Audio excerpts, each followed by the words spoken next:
È una situazione abbastanza classica di maltempo, caratterizzata da precipitazioni magari non intensissime ma prolungate.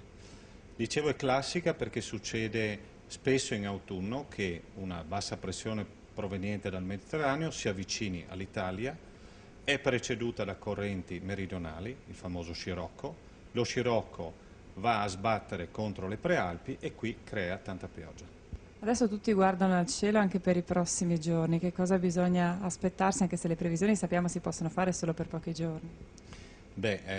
Intanto la perturbazione che ci sta interessando sta ormai abbandonando il nord Italia e quindi avremo un relativo parziale miglioramento, nel senso non purtroppo che vedremo il sole splendere nel cielo, perché è un po' difficile in questa stagione, ma almeno non pioverà.